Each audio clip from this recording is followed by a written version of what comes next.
зарурат барои ворид намудани тағйирот ба қонун дар бораи иттиҳодияи ҷамъиятӣ ин хоҳиш ёки мақсади маҳдуд кардани ҳуқуқи иттиҳодияи ҷамъиятӣ нест. мо тавсияҳои ташкилотҳои бонуфузро дорем, ФАТФ ва ОСР оид ба назорати маблағҳо ва пешгирии маблағгузорӣ, терроризм ва шустани пулҳои болои ғайриқонунӣ ба даст оварда. Дар доираи ин тавсияҳо мо ин тағйиротро пешниҳод кардагӣ ҳастем. оид ба ин масъала мо бо иттиҳодияи ҷамъиятӣ низои мудавварам гузарондем, дархости онҳоро ҳам гирифтем. дар лоиҳае ки мо пешниҳод карда будем, дар ҳақиқат баъзе масъалаҳоро иттиҳодияи ҷамъиятӣ чандон дуруст чӣ гӯям маънидод накарданд. Мо дар ин ҷоям баъзе масъалаҳоро тағйир додем ва қонун қабул шуд.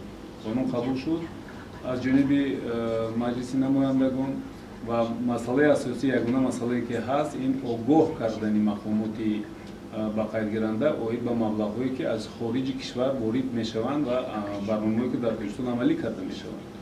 огоҳ кардам. Ман боз як бор мегӯям, мо низоми иҷозатдиҳии истифодаи маблағҳоро ҷорӣ кардагӣ нестем. оид ба ин масъала мо ҳам мизи мудаввари алоҳида бо иштироки ташкилотҳои байналмилалӣ, ҳам бо хӯриҳо бо ташкилотҳои байналмилалӣ ва ҳам ҷавобҳои хаттӣ ва расмии худро ба баъзе аз онҳо ки дархост карда буданд пешниҳод карда будем ва маънидодам карда будем. имрӯз моро мебояд як низомнома дар бораи тартиби огоҳонидани мақомотро анҷом диҳем, таҳия кунем. Ман дар нишасти матбуотии қаблиамон дар моҳи январ оид ба ин масъала савол шуда буд, ҳамон ҷоям гуфта будам ки таҳлили мо нишон медиҳад ки дар соли 13 гуфта будем 14 соли 14 таҳлил кардем, соли 13 рақамҳои 13 ки дар як сол, дар соли 13 иттиҳодияи ҷамъиятӣ дар маҷмӯъ беш аз 4,5 миллиард сомонӣ маблағҳои хориҷиро ҷалб кардагӣ ҳастанд. ба кадом мақсадҳо ин маблағҳо сарф шуда истанд? ба тариқи умумӣ аксарияти онҳо гап мезананд ки дар вайҳои иҷтимоиян мо ин чизам қабул дорем, дар ҳақиқат дар гӯем бештари онҳо ба лоиҳаҳои манотиқи кӯҳсор рост меоянд ва фонди овохон низ дар он маблағҳош ҳаст, лекин маблағҳои дигарам ҳастанд ки барои фаъолияти сиёсӣ низ равона нашудагӣ ҳастанд.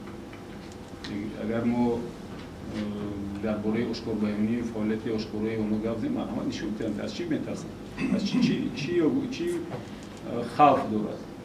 мо маҳдуд накарда ҳастем ва дар баъзе давлатҳо умуман барои гирифтани маблағҳои хориҷӣ иҷозат гирифтан дар кор аст. мо ин низомро ҷорӣ кардагӣ нестем.